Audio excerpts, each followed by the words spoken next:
అంతా నార్మల్‌గా గడిచిపోతుందనంగా సడెన్‌గా లాస్ట్ 2 డేస్ నుంచి మా పీజీలో మెనూ చేంజ్ అయింది. ఎందుకు చేంజ్ అయ్యిందా అంటే ఈ నోటీస్ చూసిన తర్వాత అర్థమయ్యింది. బెంగుళూరులో మోస్ట్ ఆఫ్ ది హోటల్స్ కూడా బంద్ చేసేసినారు due to gas cylinder shortage వల్ల.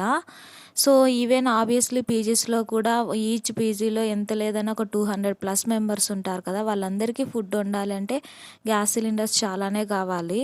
సో, దానివల్ల మాకు పీజీలో మెనూ చేంజ్ అయ్యి ఓన్లీ 1 ఐటమే పెడుతున్నారు పూటకి. నార్మల్‌గా అయితే నార్మల్ డేస్‌లో 2 కర్రీస్ అలాగే రైస్ ఇంకా అన్నీ ఉండేవి. ఇప్పుడైతే ఓన్లీ ఆఫ్టర్‌నూన్ ఏదో ఒక రైస్ ఐటెమ్ పెడుతున్నారు. అది mixed rice like lemon rice, tomato rice అలాగా. నైట్ టైమ్ కూడా ఓన్లీ ఒక వంట మాత్రమే ఉంటుంది.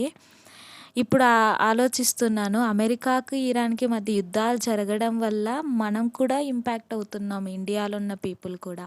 ఎందుకంటే ఇరాన్ నుంచి వచ్చే సప్లైస్ క్రూడ్ ఆయిల్స్ గానీ, ఎల్‌పీజీ ఈ గ్యాస్ రిలేటెడ్ ఆయిల్స్ గానీ అవన్నీ బంద్ అయిపోయాయి సప్లై వల్ల.